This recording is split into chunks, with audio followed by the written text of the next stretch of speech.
Papa a des saisons en lui. Dans son printemps, tout est nouveau et excitant. Mais dans son hiver, il voit tellement tout en noir qu'il a d'immenses cernes sous les yeux. Si les sous-noirs ont guéri mon mal de jambe, est-ce qu'ils pourraient aussi guérir les changements de saison de mon père?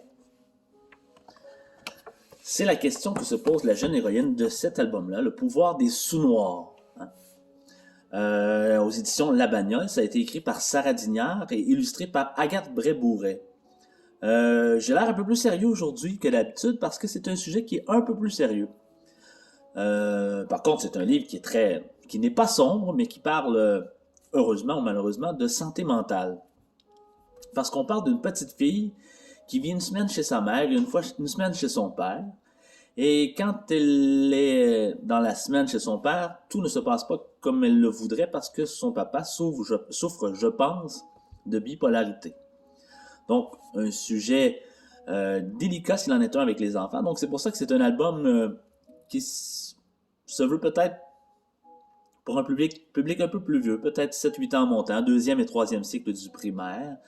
Euh, une petite fille qui vit des beaux moments, des fois avec son père, mais des fois des moins beaux, parce que comme le racontait le résumé, son père, il y a des étés, il y a des hivers, hein? Donc des moments ou des périodes de sa vie où tout va bien, puis d'autres où tout va moins bien.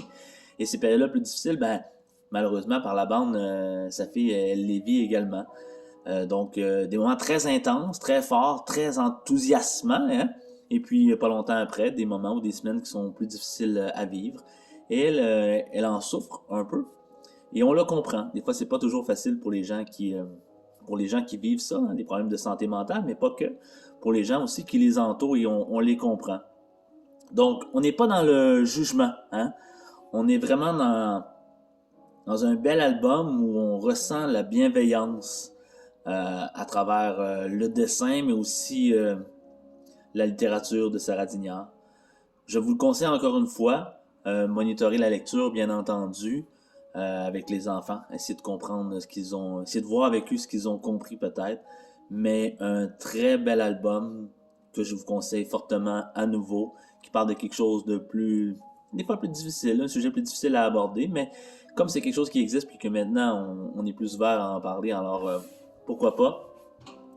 À nouveau, le pouvoir des sous-noirs. Je ne vous raconte pas toute l'histoire. Je vous garde quelques secrets tout mignons que vous pourrez découvrir en faisant la lecture de cet album. À très bientôt.